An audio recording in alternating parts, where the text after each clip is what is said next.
4E.1, E2.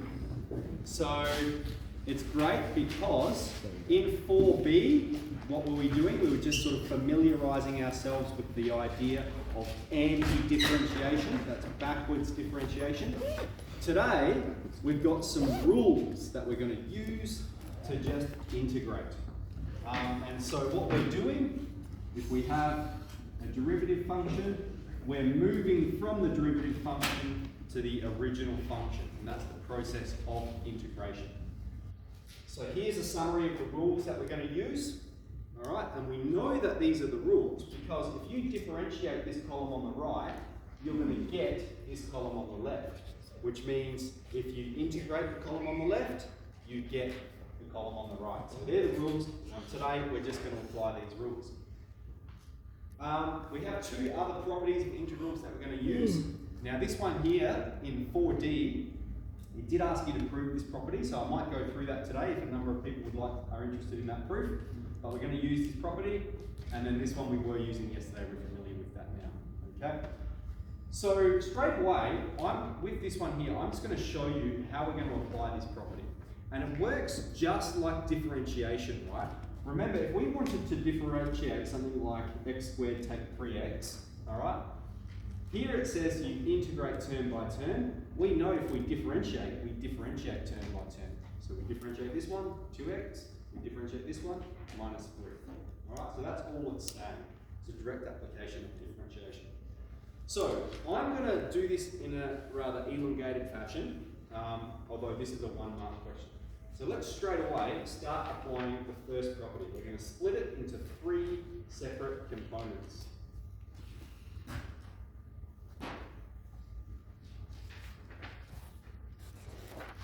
Alright, so that's what we're doing. We're splitting it into 3 parts and then we're going to integrate term by term. And even then, this here 4x, well we can pull that 4 out the front of the integral. So let's rewrite it. We've got integral of x to the 3 plus 4 times the integral of x, take the integral of 2.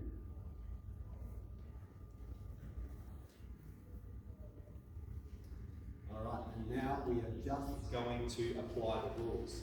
The integral of x to the 3 is x to the n, so it's going to go to x to the n plus 1 on top of n plus 1. That's x to the 3 plus 1, 3 plus 1, 4 on top of 3 plus 1, 4. Okay, integral of x. X is by itself is x to the power of 1. And so we have x to the n, it's going to be x to the 1 plus 1, that's 2, on top of 2. Alright, the 4 is just hanging out there, it's a multiple, isn't it? We have 4 times, and then x to the n plus 1, and n plus 1. Alright, then we have take away the integral of 2. Alright, well 2 is just a number, it's a, sorry, that should be a k. It's just a number, it's k, the integral of k, kx. So we have an integral of 2, 2x. And then once we've integrated everything, we smash that plus c on the end. It could be a constant there, we don't know. And right there you've got full marks. Okay? So you don't need to separate it, write it as separate sum of integrals, and you don't necessarily need to put 4 up front. You can jump from here to here. Okay? 1-mark question, you can go straight from there to there. Now, it can also be simplified, and just like differentiation, I'm not going to say, it's going to say, integrate, there is no need to simplify. Okay, so you've got full marks there, but we could simplify it a bit. It could be expressed like this. 4 on 2 is 2, take 2x plus c. Okay, so there it is in sort of simplest form. It could be simplified, and we don't need to do that. Okay, any questions about the first one? So let's move on to B. Now, just like with differentiation, before we integrate, we need to express all roots as x to the power of n. So here we have the cubed root of x. Now that means x to the power of a third. Alright, so I can express that as x to the power of a third. And the other thing I might do is split it into its respective components. So I'm going to just draw this line down here.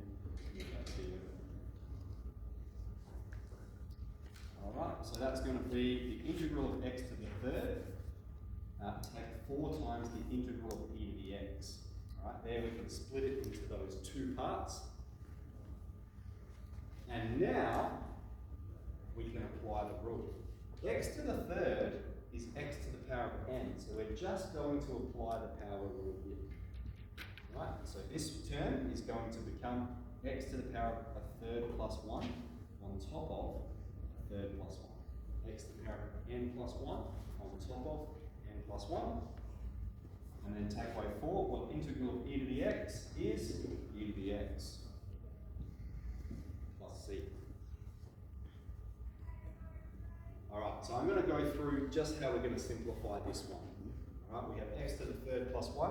That's x to the power of 4 on 3 on top of 4 on 3.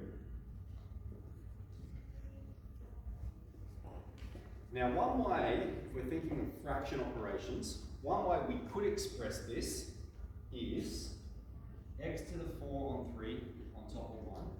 Alright, that's what's at the top of the fraction. And then at the bottom we have on top of 4 on top of 3. And so we can go AD on BC. Now this can simplify to 3x to the 4 on 3 on top of 4. Alright, so from there, this is what it simplifies to. And so a general rule then is when you have x to the power of something on top of a fraction, that bottom denominator goes to the top. Okay, the 4 stays at the bottom, but that 3 goes to the top. Alright, so that can be simplified. So yeah, what's our answer? That take 4 e to the x plus c. That's how we can express the answer. Okay, c. Here we are with c. So I might just come here, and the first thing I'll do is I'll split it. We've got 3 times 1 on x plus 2 times x to the minus 2 plus sin x. And let's not forget our dx. Okay, so let's draw our line. So we're trying to squeeze it on.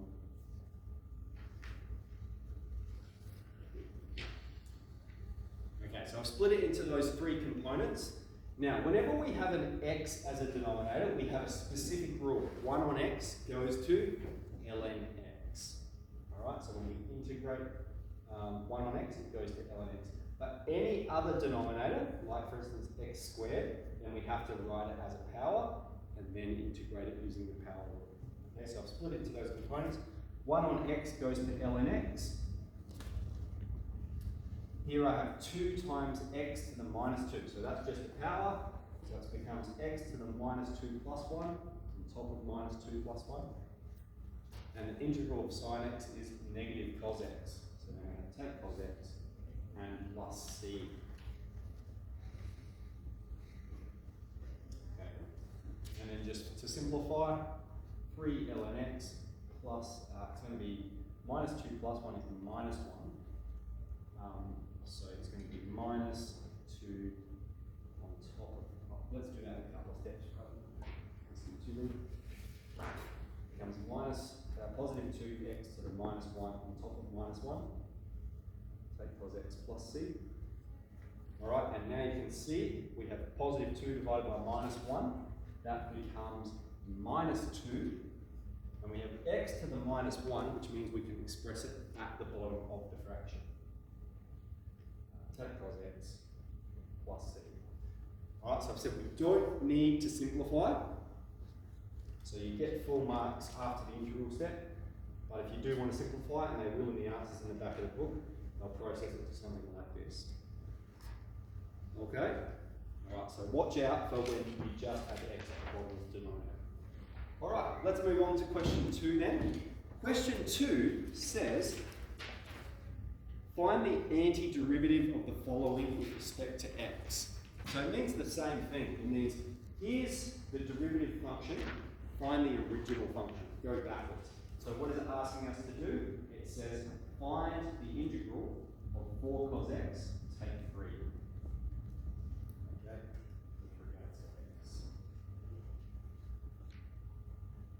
Alright, so here I'm not gonna continue applying these properties. I'm just gonna jump straight to the answer.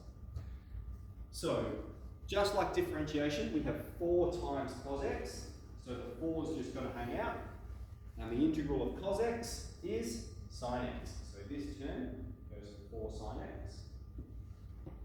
Then we have 3, which is a number, and the integral of the number is kx, so we have to take 3x plus c.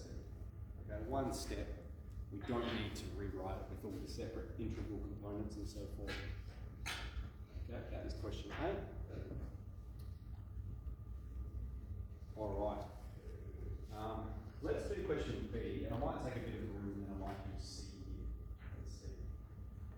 Now with question B, let's first write the integral statement. It's asking us to perform the integral of x root x, take 3 on top of x squared with regards to x. That's what it's asking us to perform. Find the antiderivative means integrate it. Now what we should do here is, because we have a single term at the bottom that is a polynomial, or its power of x, we can split the denominator, just like we did with differentiation. So most of this question is going to involve manipulating the equation until we have it in a manner that we're ready to integrate it. So this is going to become x root x on top of x squared, and 3 on top of x squared. Sorry, x root x we should express as x to the power of 3 and 2, isn't it? It's x to the 1 times x to the half.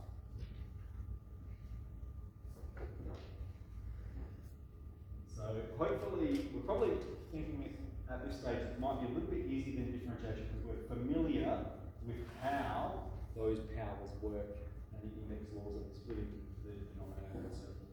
Okay, so let's proceed. Here we have the same base, so we can do the top power, take the bottom power. So 3 on 2, take away 2, leaves you with minus half. And here we're going to take 3x to the minus 2. Okay, so after all that, we've got it in a form that is ready to integrate. We've expressed everything as x to the power of some number. And we're just going to apply the power rule. Okay? X to the minus half plus 1 on top of the minus half plus 1.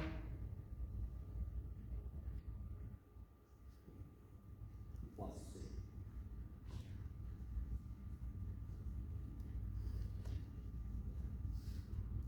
Alright, and we simplify. So we've got x to the half at the top and half at the bottom. Take 3x to the minus 1 on top of minus 1 plus c. And then I've said one trick we can do, if we have the denominator at the bottom, that 2 can just come up the top here. 2x to the half, take 3 plus 3 on top of x plus c. That's what we simplify to be. We've got the 2 negatives. Okay, so most of that question was manipulating the expression, right? We manipulated it, now we can integrate it with performance, and then we've simplified. Okay, so algebra, alright, index laws. Here's the step where we implement the integration rules, and then more algebra, simplification. That's what algebra is for. Okay, on C, we have the integral of x take 2 squared. Now, before we can perform this, we will learn a rule tomorrow, learning how to integrate ax plus b, on Friday, sorry. But for now, we need to fully expand it. Okay? So that means we need to express it as x squared take 4x plus 4, perfect square expansion, and then we will just go through and integrate term by term. That's going to equal x to the 3 on 3, take 4x squared on 2 plus 4x plus c, and that term can be simplified.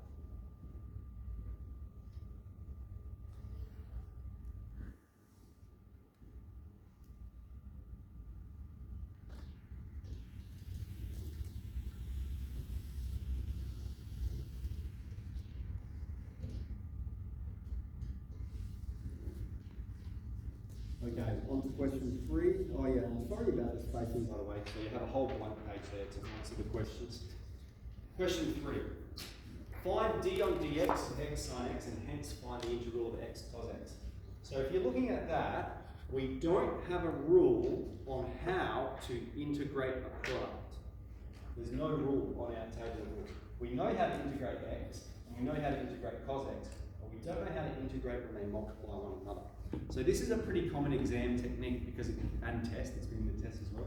It gets you to recognise the relationship between differentiation and integration. And that's what exercise 4D was about. And you're going to see some more of them today as well. So here we are, we're going to differentiate x sin x.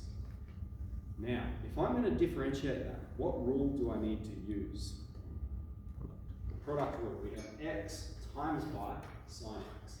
So I've got u is x, u dash is 1, v is sin x, and v dash is cos x. Okay? So, give you that.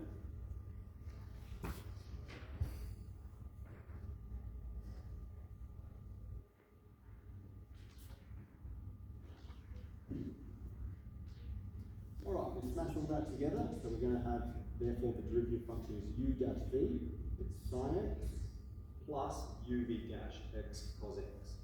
That's what the derivative function is. If we differentiate that, that's what we obtain. Okay, so now let's make an integral statement based off of this here. If we differentiate that, we obtain this. Therefore, if we integrate this, that's what we're going to get. So here's our integral statement. The integral of sin x plus x cos x is equal to x sin x. Okay, that's the integral statement. So whenever you're required to, you've got a question like this, find this by doing this and so forth, that's what we need to do. We need to get this integral statement, and now we're going to manipulate this until we can isolate this component. So looking along here, integral of sin x plus x cos x. This is the part I want. So I'm going to apply that property where I can split the integral. We've got the integral of sin x plus the integral of x cos x.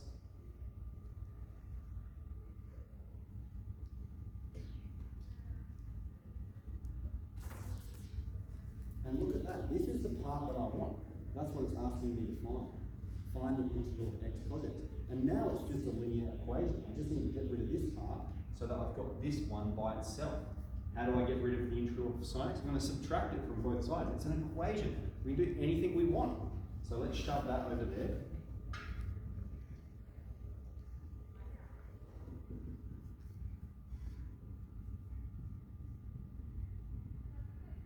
Subtract it from both sides. Okay, and then we can deform that. Alright, so we're going to have this statement. Integral of x cos x. Integral of sin x is negative cos. So we have